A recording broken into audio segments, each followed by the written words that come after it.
Welcome back to Berman's Call. I'm here with Larry. Of course, time now for the educational segment. We've got something a bit out of the ordinary for us. We're going to be talking about healthcare planning and why it's so important to organising your overall financial future. Very special guest who's an expert in this field. Joining us in the studio, Janet Bullard, founder of Proactive Healthcare Advisors. It's great to have you here. Could you tell us, what do you do at Proactive, please? Thanks, Andy. Proactive Healthcare Advisors is really about working with families to help them get planning in place for aging and the health issues that might come along with aging. So we work with people from a financial background, lawyers, etc. It's really holistic planning that accompanies financial planning. Yeah, well, I mean, personally, this has hit me. I met Janet about 3 or 4 years ago. And when we first started talking, I was telling her about my parents, and they didn't age very well. I didn't plan for it. Now it becomes a little bit, like, I hate to put it this way, like it's a little bit of a financial burden on me because I didn't do my homework.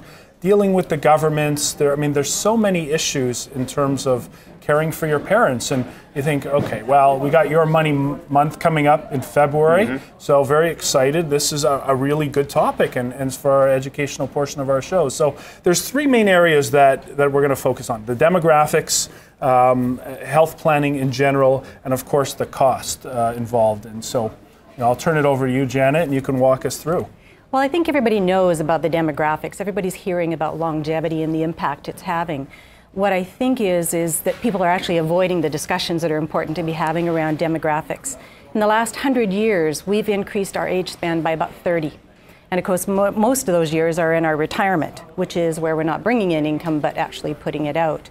The way that we've changed living and dying, we used to die quickly. We now die slowly in comparison. We have physical changes, we have cognitive changes. So demographics are changing quite a bit. Quality of life is something that most of us are quite interested in too. I mean, a lot of this is about caring for elderly parents. And sometimes it's people who are getting on in years looking after even older parents. Yeah. So you're looking at a combination of issues. One is that as baby boomers are caring for their parents, they're aging as well. So as baby boomers, we should be the ones that are not only planning to help our parents, but to plan for ourselves. The younger you are, the more options and opportunities you have to get planning in place. I mean, I had a case where my father was in a retirement home, and they said he no longer is at that level of service. He needs the next step, and you've got to go through the process. And if you know about these things and plan for them, the process is relatively easy. And I've had nothing but headaches over the last number of years dealing with the bureaucracy. It's actually kind of I don't know, it makes me want to pull my hair out sometimes. Yeah. But working with someone like Janet, I think it helps the transition. And it really, from my perspective, it is part of the whole financial planning outlook for people.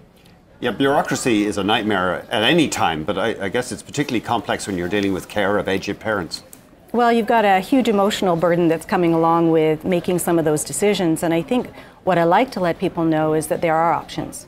There are public options and there are private options.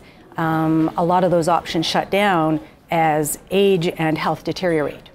So within the public system, which Larry has been dealing with, you have to be eligible, they have to be waitlisted, and your choice minimizes. Whereas when you have private choices, those open up. Right, but so do the costs, right? The costs open up as well. Yeah, I know on my wife's side, her grandmother, God bless her, 96 years old now, but she's in a facility, and it's $5,000, $6,000, $7,000 a month, plus the private nurse they hire to help out. So it can be astronomical, and it could be a burden on the next generation. Yeah. Could we look at just something that's involved in the health planning here? I mean, a lot has changed in the past 25 years. Could you walk through the main points there? I think to me the most important thing about health planning is talking to your family about critical decisions. So for example, one of the biggest fears that people have is losing their cognitive abilities. So if you lose your cognitive abilities to make decisions, somebody has to do that on your behalf. So there's a huge burden when you ask your family to do that without instruction. Dementia, stroke, things like that. Exactly, exactly. Right. So we have some bullet points on the boards here. Let's bring them on so people can follow along. Incidentally, I've written up something on the blog about this. If you want to find out more, There's a link on Janet, her company, what she does. In fact, I'm going to be out in Calgary speaking at a conference in late February, and there's a link for that. And I believe you're involved in sponsoring that. In sponsoring the part event. of that. Yep. So that's exciting. Yeah. We're almost out of time. The cost of inaction, can you talk about that if you just let this go? Sure. Quickly, there's physical costs. Our own health as caregivers often takes a toll when you're providing care. Secondly, the emotional burden on family with conflict, etc. But financially, for example, if you had two parents, one caregiving for the other, and that person is hospitalized, if you need 24-hour live-in care for the remaining person at home, you could spend up to $10,000 for 2 weeks for live-in care. Yeah, that could wipe out a little bit of a nest egg, that rainy day money on the side pretty quickly, I imagine.